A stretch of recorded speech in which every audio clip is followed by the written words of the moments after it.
12 novembre 1942. Désert occidental, Afrique du Nord.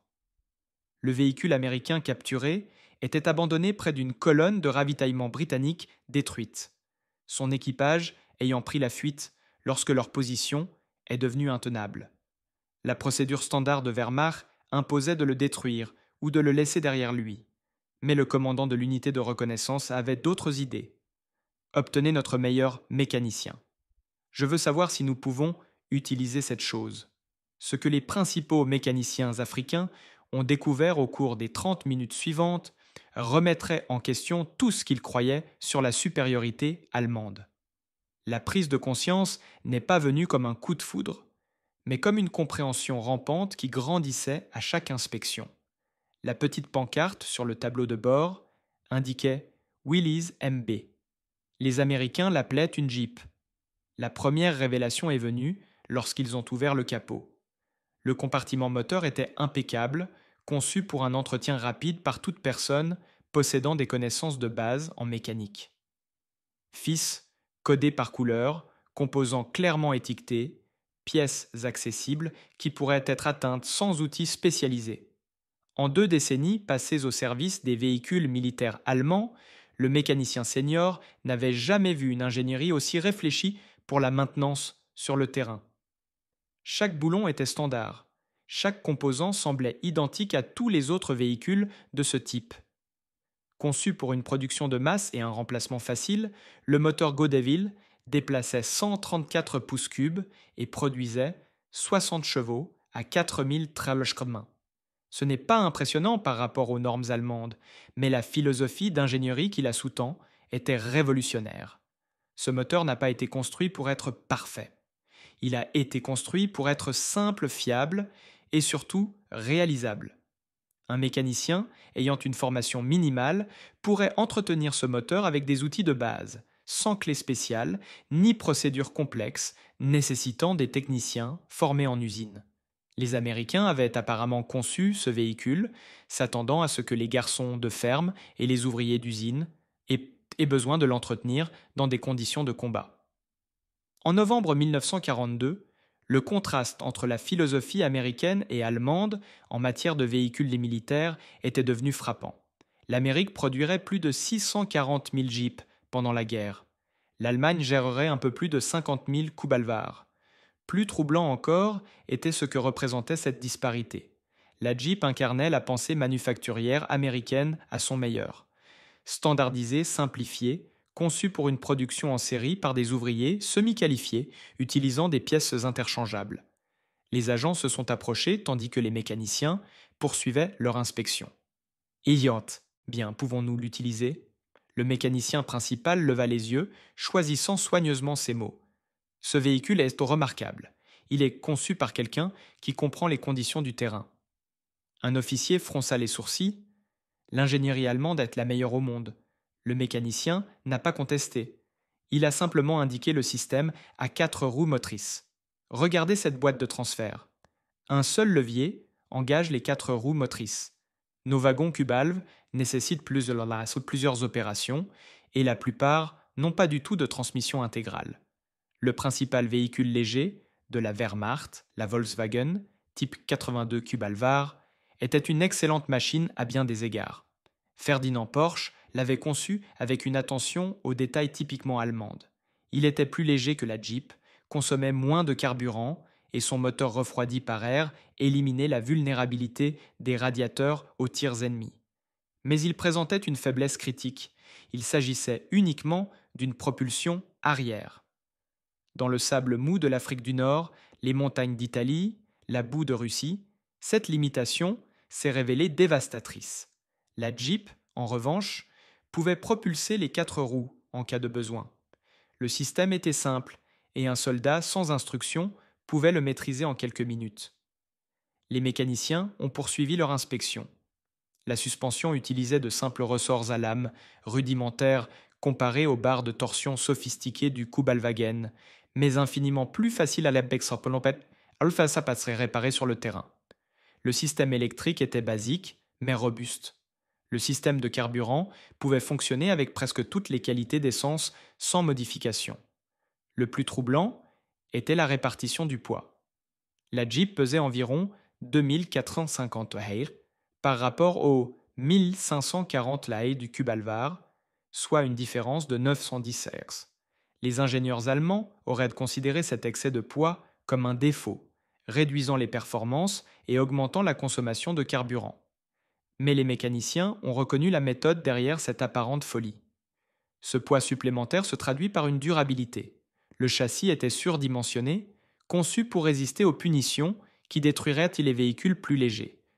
Les Américains avaient décidé que la fiabilité, en cas d'abus, importait plus que l'efficacité optimale. Ils avaient construit un véhicule en s'attendant à ce qu'il soit mal utilisé, surchargé et soumis à des conditions qu'aucun ingénieur n'approuverait. Et il avait reconçu pour survivre de toute façon. Ce n'était pas l'incompétence américaine promise par les films de formation de Wehrmacht. Il s'agissait d'une ingénierie axée sur la réalité plutôt que sur la théorie. L'unité a ramené la Jeep à sa position avancée. Au cours des 3 jours suivants, les mécaniciens ont effectué des tests exhaustifs. Ils l'ont conduit à travers du sable mou où les coups balvarants se débattaient. Ils l'ont chargé au-delà de sa capacité nominale. Ils l'ont soumis à des abus qui auraient paralysé la plupart des véhicules. La Jeep a absorbé tout sur des terrains meubles où les véhicules à propulsion arrière nécessitaient une conduite prudente et restaient souvent coincés. La Jeep s'en sortait simplement. L'engrenage bas de gamme lui permettait de franchir les obstacles à une vitesse de marche, ce que l'engrenage du Cube Alvaren ne pouvait pas égaler malgré ses moyeux de réduction. La nouvelle s'est répandue à travers l'Afrique Accord. Les Américains possédaient un véhicule qui surpassait son équivalent du Wehrmacht dans presque tous les domaines significatifs. Des officiers et des mécaniciens d'autres unités sont venus l'examiner. Les réactions ont suivi un schéma prévisible. Scepticisme initial, suivi d'un respect réticent, puis une consternation lorsque les implications sont devenues claires. Un officier d'approvisionnement, qui avait travaillé dans des usines automobiles allemandes avant la guerre, a passé un après-midi à étudier le véhicule. Son évaluation était brutale. Cela représente une différence fondamentale d'approche. Nous construisons des véhicules pour atteindre la perfection technique. Les Américains les construisent pour être manufacturés. Dans une guerre totale, cela compte davantage. Il a expliqué aux officiers et sous-officiers, rassemblés, ce que signifiait cette différence. Regardez ce bloc moteur. Il est tout moulé et non usiné, selon des tolérances fines. Les Américains sacrifient un peu de performance pour des gains massifs en vitesse de production. Ils peuvent former un ouvrier semi-qualifié pour assembler l'un de ces moteurs en une fraction du temps nécessaire à la construction d'un moteur allemand. Maintenant, multipliez cela sur chaque composant. Il montra les panneaux de carrosserie en métal estampé. Ces panneaux sont rudimentaires par rapport à nos véhicules, mais ils peuvent être produits par milliers dans des usines qui fabriquaient auparavant des appareils électroménagers. Les Américains ont mobilisé toute leur économie. Chaque usine de réfrigérateurs, chaque usine de machines à laver, chaque constructeur de véhicules utilitaires, tous convertis à la production militaire. Nous ne pouvons pas égaler cette capacité. Les officiers se turent. Il avait exprimé ce que beaucoup commençaient à soupçonner. La philosophie allemande, axée sur la qualité et la précision, prenait tout son sens en temps de paix. Mais dans une guerre totale, l'approche américaine, consistant à livrer rapidement des produits adéquats, s'est avérée d'une efficacité dévastatrice. Un mécanicien a passé cette soirée à rédiger un rapport technique détaillé. Il a documenté chaque aspect de la conception de la Jeep, notant à la fois ses forces et ses faiblesses. Le rapport a fait son chemin jusqu'à la chaîne de commandement, l'un des milliers de documents de ce type, produits par les services de renseignement technique allemands. Des rapports similaires affluaient sur tous les fronts au quartier général de Wehrmacht. Les mécaniciens et ingénieurs allemands rencontrèrent de plus en plus fréquemment des véhicules et des équipements américains, et les évaluations étaient uniformément troublantes. Les Américains dépassaient l'Allemagne dans des proportions qui semblaient impossibles. À la fin de 1942, Wehrmacht Intelligence commanda une étude sur la production de véhicules alliés. Les résultats ont confirmé leur pire crainte. Les usines américaines produisaient des véhicules militaires à raison de milliers par jour. L'usine Willeron de Ford achevait à elle seule un bombardier B-24 Liberator toutes les 63 minutes, au maximum de sa production. Les chantiers navals américains lançaient des navires Liberty plus rapidement que l'Allemagne ne pouvait les couler. Les statistiques ont révélé une vérité qui donne à réfléchir. La production américaine de véhicules militaires en 1942 a dépassé la production totale de l'Allemagne, de l'Italie et du Japon réunis. Et la production continuait de s'accélérer. La Jeep capturée est devenue une sorte de célébrité au sein de son unité. Les soldats rivalisaient pour avoir la chance de la conduire. Les officiers l'utilisaient pour la reconnaissance avancée, faisant davantage confiance à sa fiabilité qu'à leur propre véhicule. Lorsque les pièces étaient usées, les composants de remplacement étaient récupérés des autres Jeeps capturés avec une facilité déconcertante. Tout était interchangeable. Au début de 1943, l'Africa Korps avait capturé des dizaines de Jeeps. Les mécaniciens de Wehrmacht ont formé des réseaux informels, partageant leurs connaissances en matière de maintenance et de pièces nivelées. Un marché noir est apparu pour les véhicules et équipements américains capturés. Une Jeep en état de marche pouvait atteindre des prix bien supérieurs à sa valeur théorique, car tout le monde reconnaissait sa supériorité pour la guerre dans le désert. Puis vint le 13 mai 1943, lorsque le corps africain se rendit en Tunisie. Environ 250 000 soldats allemands et italiens furent faits prisonniers.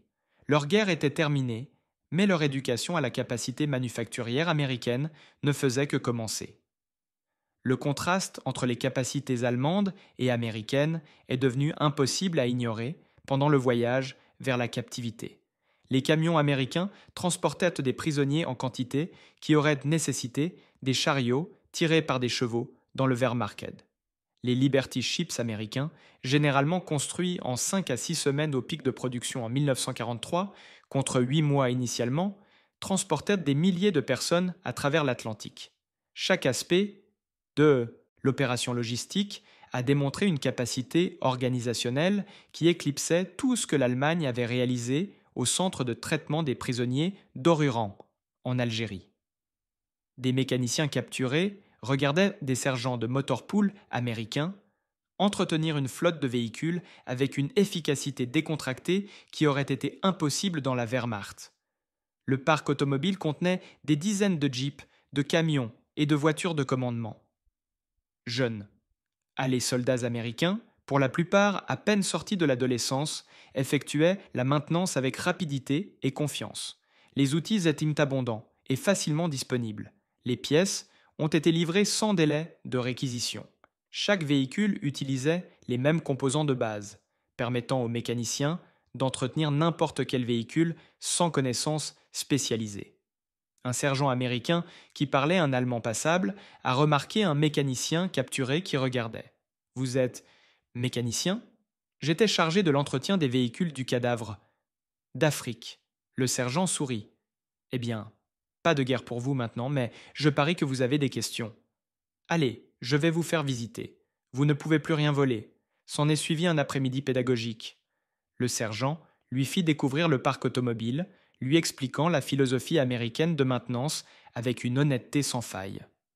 Vous voyez, le fait c'était que nous concevons tout ce que n'importe quel garçon de ferme peut réparer.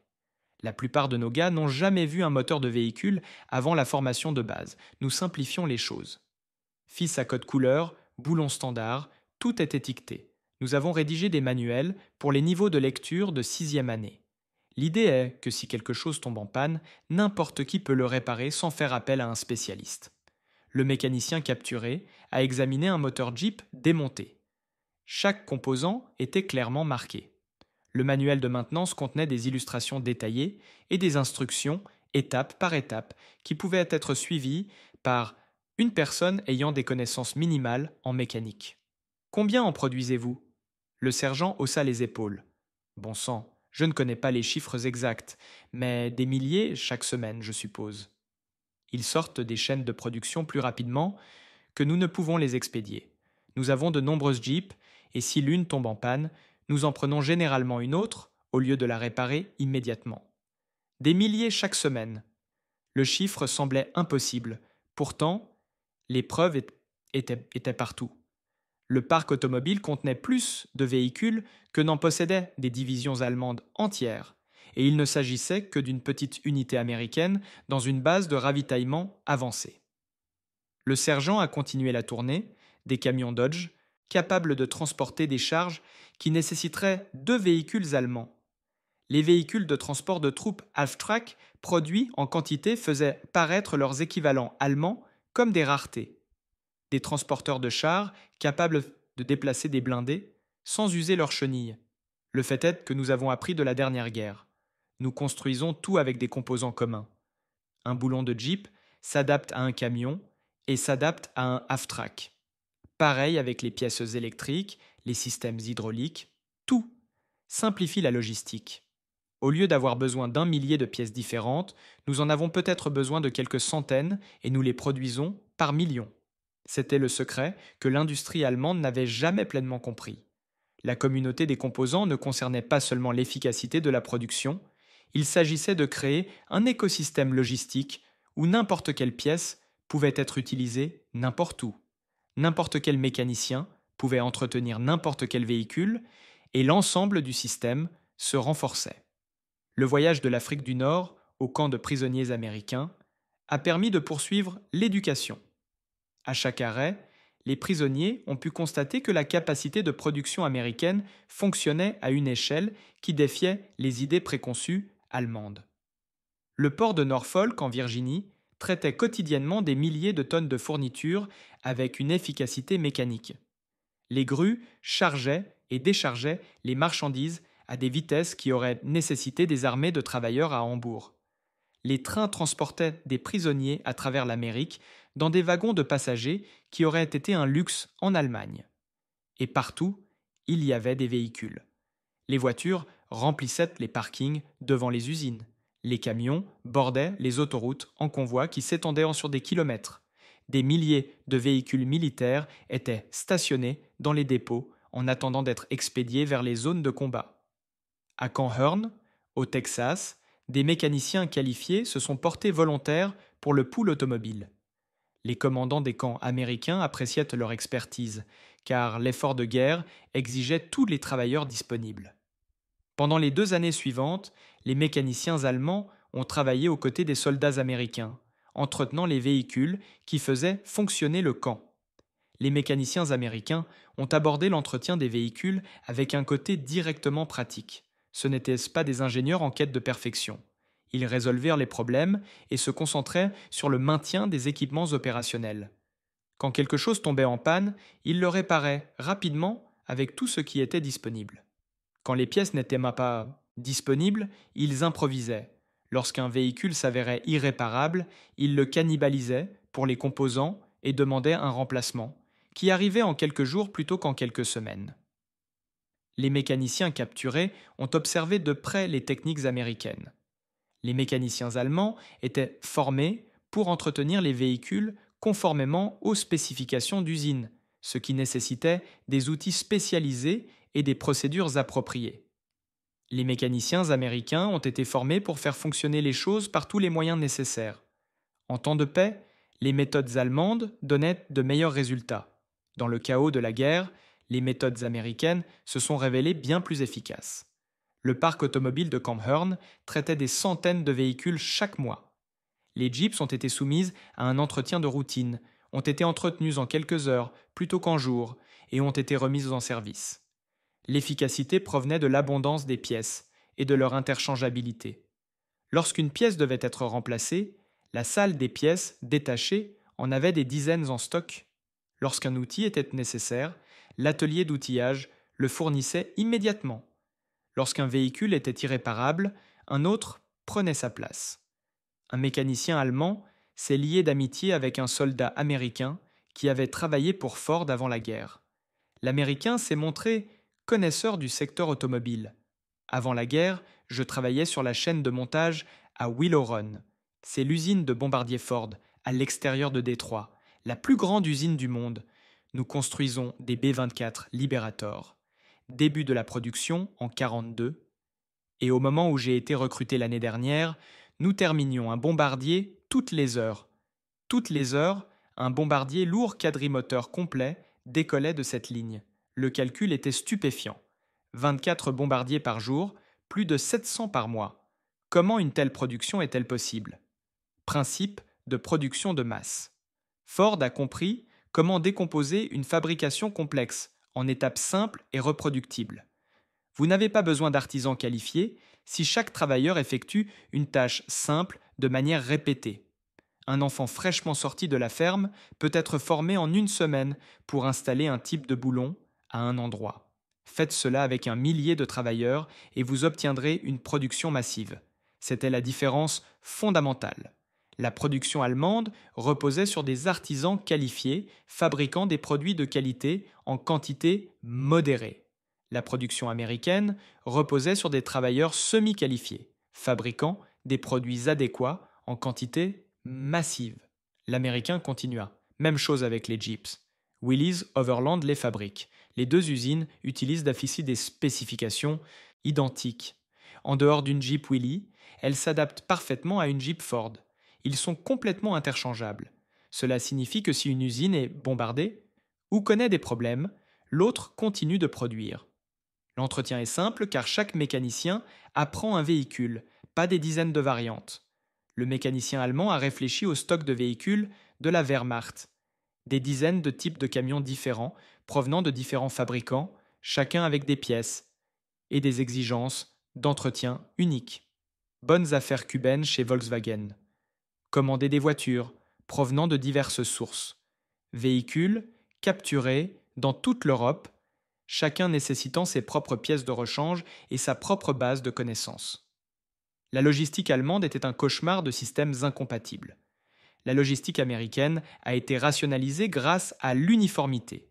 Le véritable génie est que nous avons conçu dès le départ la fabricabilité. Lorsqu'ils ont publié les exigences pour la Jeep en 40, ils n'ont donné aux entreprises que 75 jours pour produire un prototype. L'américain Bantam l'a fait en 49 jours. Ensuite, Willys et Ford ont peaufiné la conception pour la production en série. Tout devait être simple à fabriquer, simple à entretenir et simple à réparer. Les mécaniciens capturés avaient examiné suffisamment de Jeep pour reconnaître cette vérité. Le véhicule n'était pas élégant. Les ingénieurs allemands auraient conçu quelque chose de plus sophistiqué. Mais la sophistication entravait la production de masse, et la production de masse gagnait la guerre. À l'été 1944, les prisonniers avaient entendu des rumeurs concernant l'opération Overlord, l'invasion alliée de la Normandie. Lorsque la nouvelle du succès du débarquement arriva, beaucoup ne furent pas surpris. Les Alliés avaient la capacité industrielle de construire une flotte d'invasion qui aurait mis des années à être assemblée par l'Allemagne. Les nouvelles filtraient dans les camps grâce aux journaux et aux émissions de radio américaines. Ils lisent des récits sur les plages normandes où les forces alliées avaient débarqué avec des milliers de véhicules lors de la seule première vague. Jeeps, camions, chars, véhicules amphibies, tous transportés à travers la Manche dans des péniches de débarquement spécialement construites elles-mêmes par milliers. L'ampleur de l'opération dépassait l'entendement. 6 000 navires, 11 000 avions, 150 000 hommes dans la première vague. Dans quelques semaines, des millions de soldats alliés combattraient en Europe, tous approvisionnés par une base de production capable de créer des équipements plus rapidement que la Wehrmacht ne pouvait les détruire. Les prisonniers allemands réfléchissaient à leur confiance dans la victoire d'avant-guerre. Cette confiance reposait sur des hypothèses concernant la supériorité technologique allemande. Ces hypothèses se sont révélées incomplètes. L'Allemagne possédait une ingénierie supérieure dans de nombreux domaines. Les chars allemands étaient plus lourdement blindés et mieux armés que la plupart de leurs équivalents américains. Les avions allemands étaient souvent plus sophistiqués. Les armes légères allemandes étaient excellentes. Mais rien de tout cela n'avait d'importance lorsque l'Amérique pouvait produire 5 chars pour chaque char construit par l'Allemagne, 10 camions pour chaque camion allemand, 100 jeeps pour chaque Kubelwagen. Un après-midi, dans le parc automobile, des prisonniers regardaient des soldats américains charger des jeeps sur des camions de transport pour les expédier au port. Un jeune soldat conduisait chaque jeep sur les rampes de chargement avec une confiance désinvolte. Des dizaines de véhicules chargés en moins d'une heure, tous à destination de l'Europe pour remplacer les pertes et ravitailler de nouvelles unités. Un mécanicien allemand s'est rendu compte que cette seule opération de chargement dans un camp au Texas représentait plus de véhicules que toute sa division n'en possédait en Afrique du Nord. Cette scène se répétait chaque jour dans les camps et les dépôts à travers l'Amérique. Les mathématiques sont devenues incontournables. L'Allemagne avait mobilisé son économie pour une guerre totale, dépouillant les civiles productions pour soutenir la fabrication militaire. Pourtant, la production allemande de véhicules militaires en 1943 s'élevait à moins de 100 000 unités de tout type. L'Amérique, qui maintient une économie civile florissante, a produit plus de 2 millions de véhicules militaires la même année. La disparité n'était pas seulement quantitative, c'était qualitatif. Les véhicules américains ont été conçus pour les réalités du temps de guerre. Facilité d'entretien, pièces interchangeables, fonctionnement simple et fiabilité à toute épreuve. Les véhicules allemands ont été conçus selon des spécifications logiques en temps de paix, mais se sont révélés peu pratiques en combat soutenu. En novembre 1944, la nouvelle parvint au camp d'une offensive allemande dans les Ardennes, ce qui allait devenir la bataille des Ardennes, le dernier pari d'Hitler en Occident.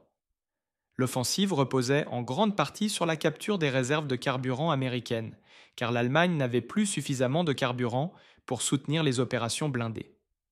Plus troublants étaient les rapports sur l'opération Griffe, l'opération commando d'Otto Skorzeny, utilisant du matériel américain capturé.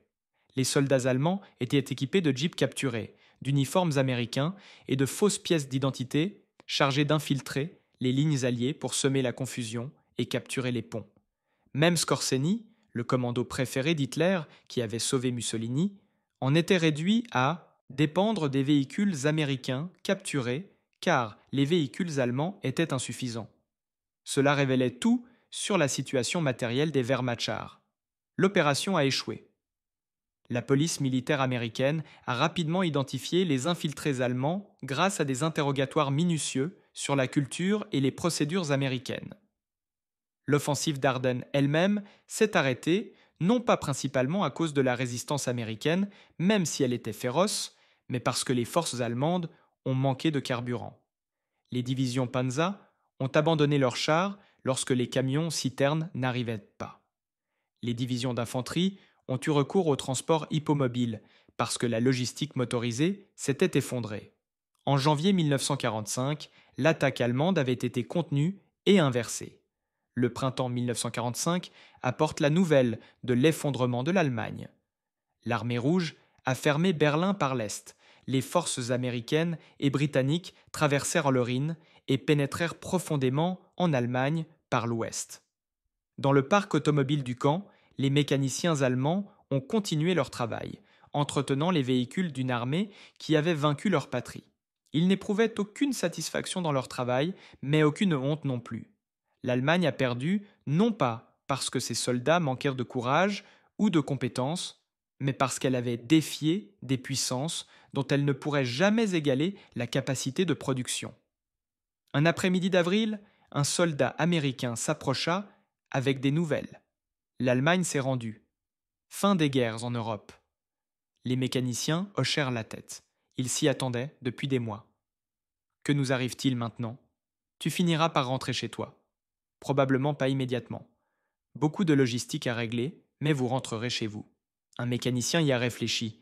Il abrite une Allemagne bombardée et réduite en ruines, occupée par des armées étrangères, et ses villes détruites par la même puissance industrielle qui avait produit la Jeep qu'il avait examinée des années auparavant. L'Américain a demandé « Vous êtes un gars intelligent. Pensiez-vous vraiment que l'Allemagne pouvait gagner ?» Le mécanicien a soigneusement réfléchi à sa réponse. Avant la guerre, oui, nous pensions que la qualité allemande l'emporterait sur la quantité américaine. Nous avions vu des produits américains avant la guerre, et beaucoup étaient inférieurs à leurs équivalents allemands. Nous pensions que l'équipement militaire américain serait le même. Mais ce n'était pas le cas.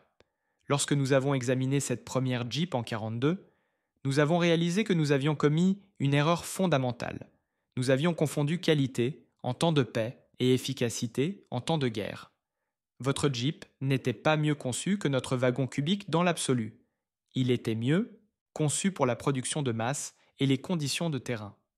Dans une guerre totale, cela s'est avéré décisif. L'Américain acquiesça. Oui, nous fabriquons des produits adéquats rapidement et en quantité énorme. Ils restèrent un moment silencieux.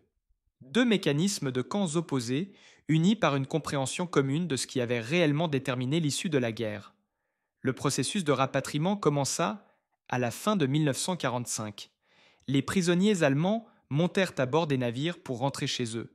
Un mécanicien est arrivé à Bremont en janvier 1946, passant par les postes de contrôle alliés avant d'être libéré. La ville n'était plus que ruines, décombres s'étendant dans toutes les directions. Mais au milieu de la destruction, il remarqua quelque chose. Des véhicules américains partout. Des jeeps transportant des officiers alliés dans les rues détruites. Camions livrant des fournitures de secours. Des carpools où des civils allemands travaillaient aux côtés des soldats alliés. Il s'est approché d'un motorpool et s'est présenté au capitaine américain aux commandes. Son anglais, appris pendant ses années de captivité, lui était utile. « Monsieur, je suis un ancien Oberfeld-Weibel de l'Africa Corps, récemment rapatrié de Camp Hearn, au Texas.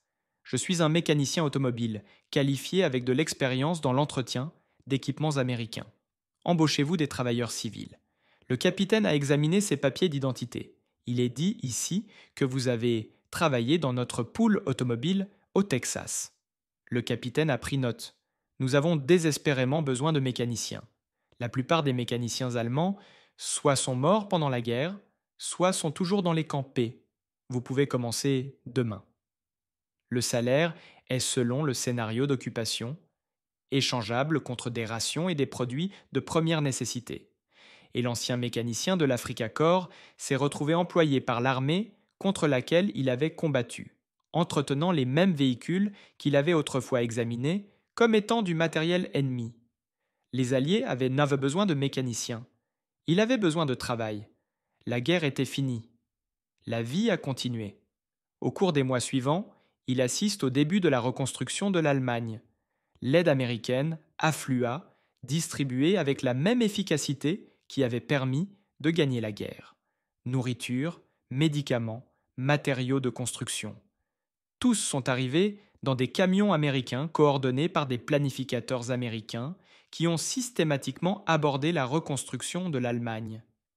Il a travaillé dans le secteur automobile, formant de jeunes Allemands aux techniques de maintenance américaines. Beaucoup de ses étudiants étaient lui-même d'anciens soldats du Wehrmacht, des hommes qui avaient besoin de compétences d'immédiat civiles dans une Allemagne qui n'aurait plus d'armée. Il leur a enseigné ce qu'il avait observé, la simplicité plutôt que la sophistication, la fonctionnalité plutôt que la perfection, les résultats plutôt que la théorie. Il s'agissait de leçons tirées des véhicules américains, applicables à la reconstruction de l'industrie manufacturière allemande. En 1947, il fut promu superviseur du personnel civil allemand du parc automobile. Le capitaine américain qui commandait l'installation le traitait avec respect, valorisant son expérience et ses capacités d'organisation. Un soir, le capitaine l'invite à partager un verre dans son bureau. « J'ai pensé à quelque chose. Vous avez beaucoup travaillé avec des véhicules allemands et américains. Si vous deviez concevoir un véhicule pour la nouvelle Allemagne, à quoi ressemblerait-il » Il réfléchit attentivement.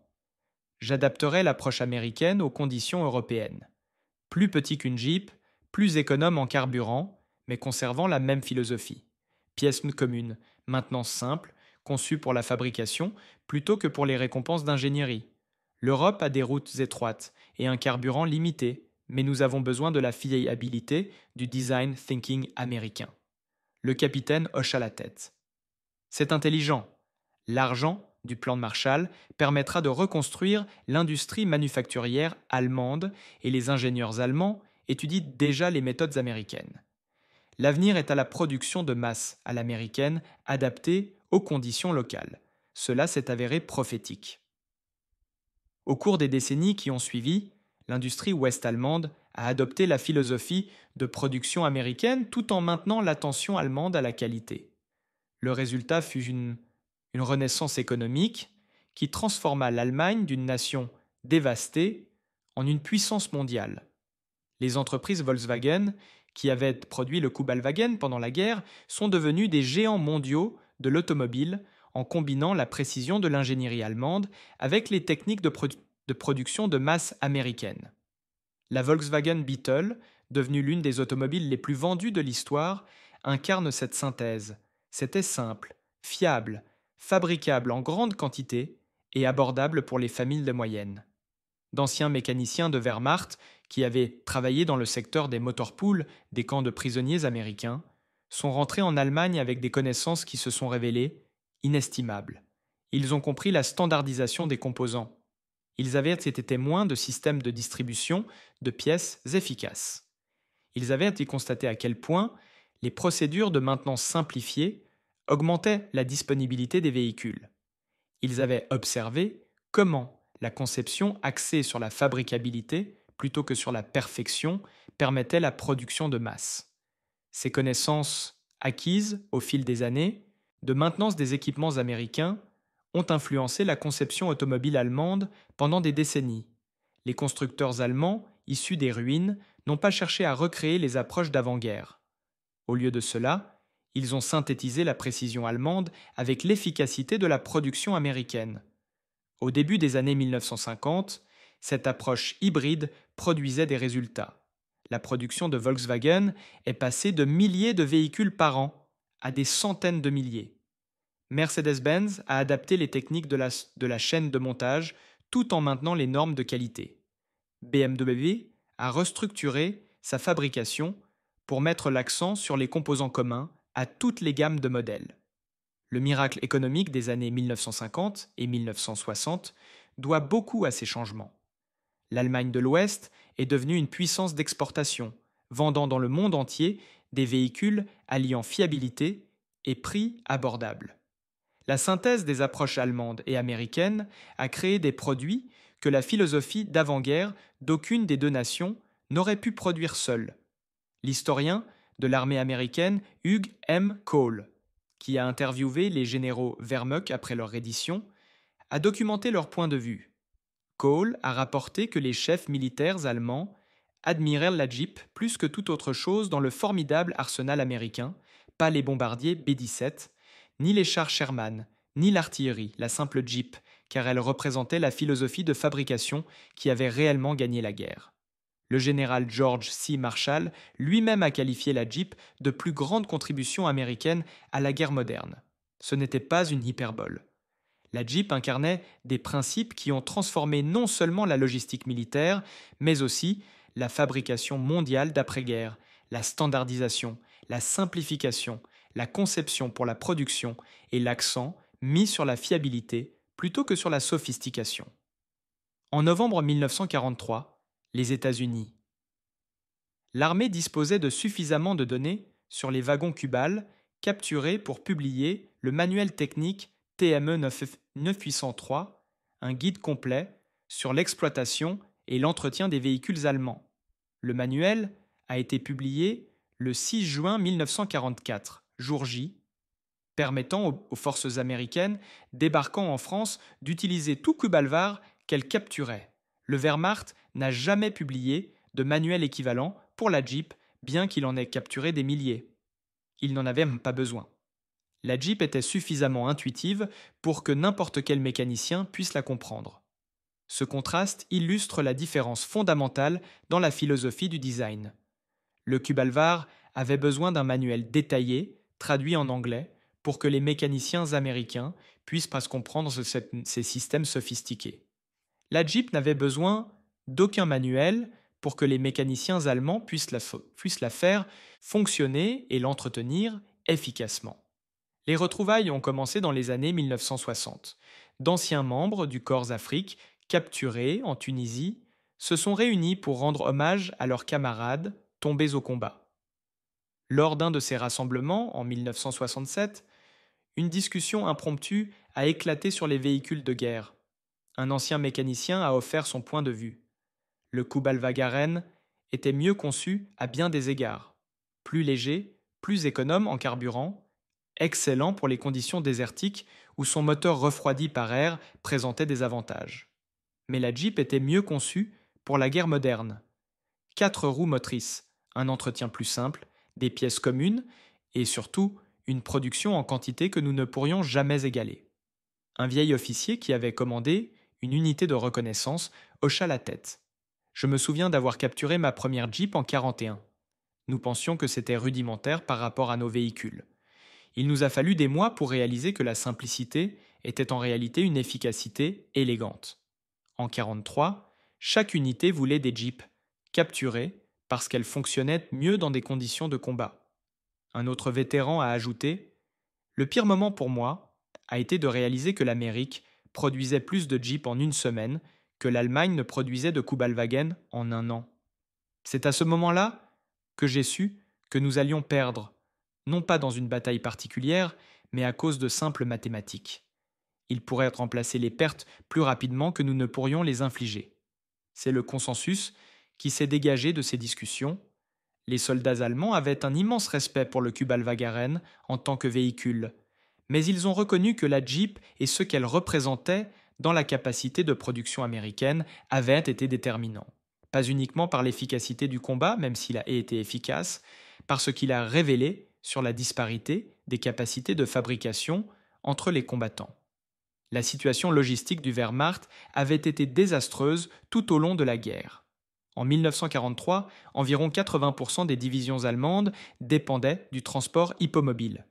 L'armée allemande est entrée dans la Seconde Guerre mondiale avec 514 000 chevaux et emploiera finalement 2,75 millions de chevaux et de mulets pendant la guerre, avec environ 1 million de chevaux en service à tout moment. Plus de 2 millions de ces animaux sont morts pendant le conflit. En revanche, les divisions américaines étaient entièrement motorisées. Chaque unité américaine comptait sur des camions, et non sur des chevaux, pour la logistique.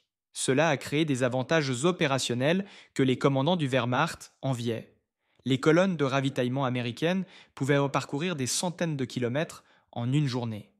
Les colonnes de ravitaillement allemandes, limitées par la vitesse de marche des chevaux, parcouraient en moyenne environ 30 km par jour dans de bonnes conditions. Lorsque les généraux du Wehrmacht examinaient les raisons de leur défaite, ils invoquaient systématiquement des disparités matérielles plutôt que des échecs tactiques ou stratégiques. Les soldats allemands combattirent avec habileté et courage. Les officiers allemands ont pris des décisions tactiques raisonnables, mais l'industrie allemande n'a pas pu produire suffisamment d'équipements pour soutenir des opérations contre des ennemis disposant d'une supériorité matérielle écrasante. La Jeep est devenue le symbole de cette disparité car chaque soldat allemand qui en rencontrait une comprenait ce qu'elle représentait. Il s'agissait d'un véhicule abondant que les Américains considéraient comme jetable, fiable et nécessitant un entretien minimal, simple que n'importe quel soldat pouvait utiliser et réparer, et les unités allemandes utilisaient de préférence les Jeeps capturés plutôt que leurs propres véhicules lorsque cela était possible. En 1976, l'armée américaine a commencé à remplacer la Jeep par le HMV.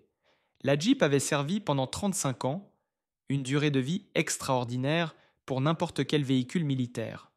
Beaucoup sont restés en service dans les unités de réserve et les armées alliées pendant encore des décennies. La même année, Volkswagen a célébré la production du millionième VW Golf.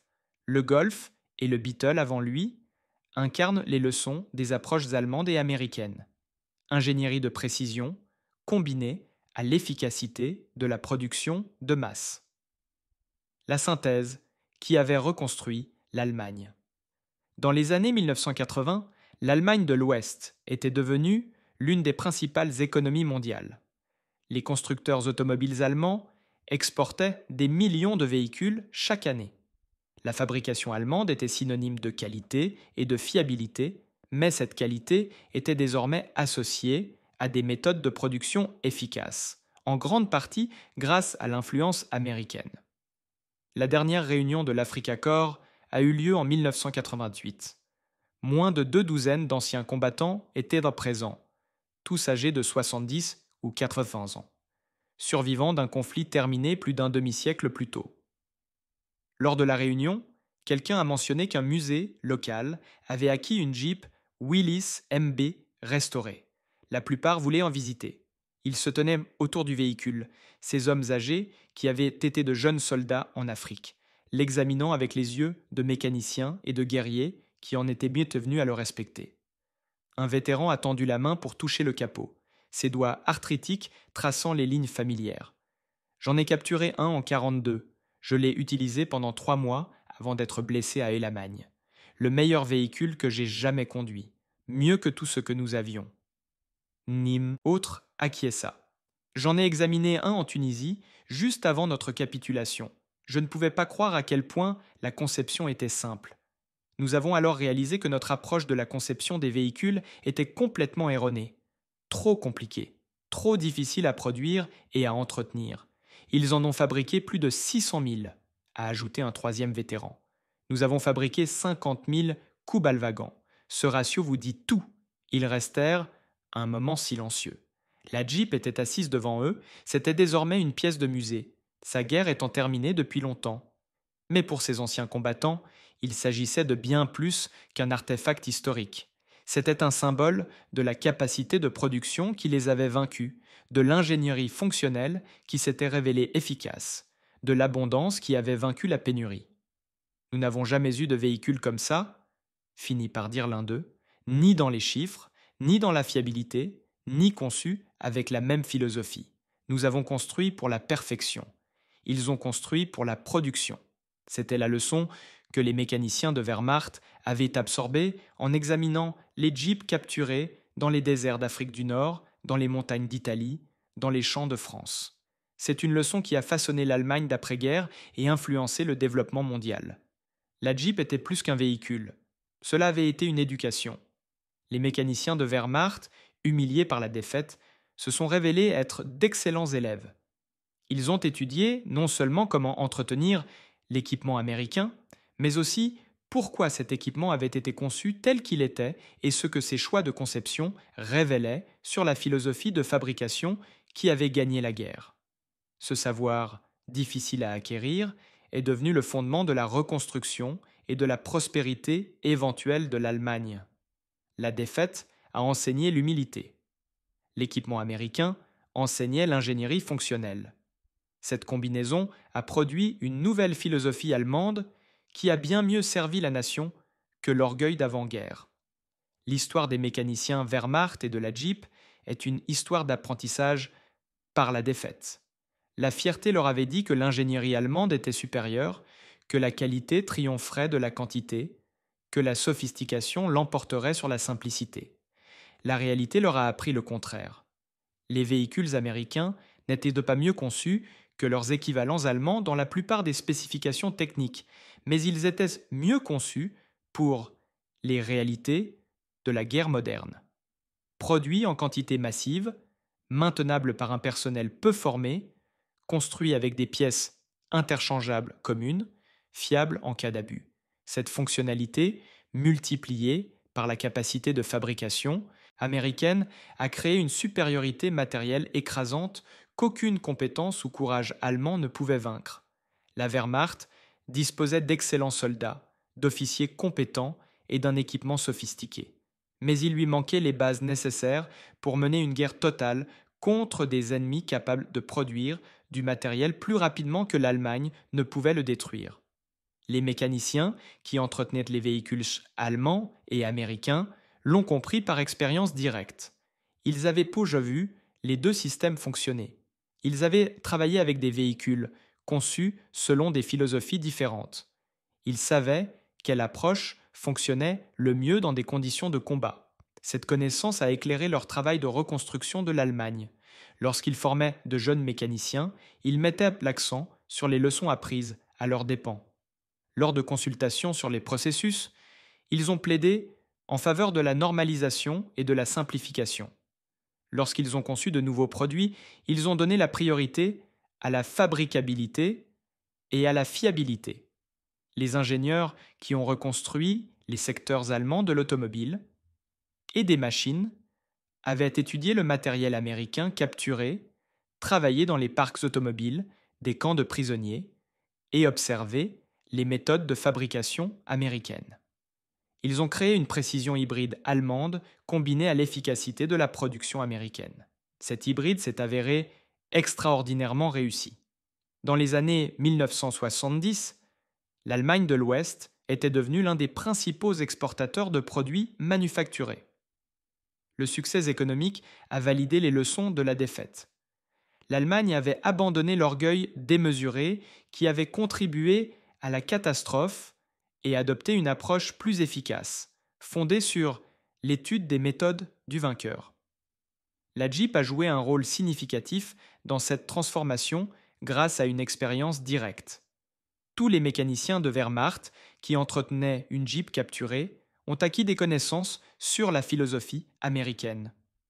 Tous les officiers qui montaient à bord d'une Jeep capturée en reconnaissaient les avantages. Tous les soldats qui ont été témoins de l'abondance de véhicules alliés ont compris ce que la propagande avait tenté de cacher. Ces expériences partagées par des centaines de milliers de soldats et de prisonniers allemands ont permis à une large compréhension du fait que la défaite de l'Allemagne n'était pas essentiellement militaire, mais matérielle. Cette compréhension a façonné les attitudes envers la reconstruction. Les dirigeants et ingénieurs allemands cherchèrent à adapter les méthodes américaines plutôt que de restaurer les pratiques d'avant-guerre qui s'étaient révélées inadéquates. Ils ont adopté la fabrication de masse plutôt que de mettre l'accent sur la production artisanale à petite échelle. Ils ont conçu pour la fabricabilité et la fiabilité plutôt que pour la perfection, quelle que soit la difficulté de production. Les mécaniciens de Wehrmacht, qui ont rencontré pour la première fois des Jeeps dans les déserts d'Afrique du Nord, n'auraient pas pu imaginer l'influence à long terme de cette rencontre. Ils essayèrent de comprendre un véhicule ennemi, d'évaluer ses capacités, de déterminer s'il pouvait être utilisé par leur propre force. Ce faisant, ils ont découvert des vérités sur la capacité de fabrication et la philosophie de l'ingénierie qui façonneraient le reste de leur vie et influenceraient la reconstruction de leur pays. Le dernier de ces mécaniciens est décédé. Leur témoignage direct est perdu, mais les leçons qu'ils ont apprises restent ancrées dans les pratiques du monde entier. Chaque véhicule, conçu pour être facile à fabriquer, doit quelque chose à la philosophie incarnée par Jeep. Chaque pièce normalisée reflète l'influence américaine sur les normes mondiales. Chaque accent mis sur la fiabilité fait écho aux leçons tirées des poules de moteurs où les mécaniciens de Wehrmacht entretenaient le matériel américain capturé. C'est l'héritage de Jeep, un enseignant de principes qui ont transformé la fabrication. Il enseignait que les hypothèses sur la supériorité devaient être examinées. Cette efficacité fonctionnelle compte plus qu'une conception sophistiquée. Il est préférable de concevoir pour la fabrication et la maintenance que de concevoir pour la perfection. Ces leçons ont contribué à transformer l'Allemagne d'ennemi vaincu en allié prospère. Les mécaniciens qui avouaient n'avoir jamais eu de véhicule Jeep sont devenus les architectes du renouveau. Leur humilité, née de la défaite et éduquée par l'observation, a mieux servi l'Allemagne que l'orgueil qui a précédé la catastrophe. En novembre 1942, en examinant une Jeep capturée dans le désert d'Afrique du Nord, les mécaniciens de Wehrmacht entamèrent un voyage de découverte qui allait influencer toute une génération. Les mécaniciens qui conduisaient les Jeeps capturés ont admis qu'ils n'avaient jamais eu de véhicules à bord. Cet aveu a marqué le début de la sagesse qui a reconstruit une nation.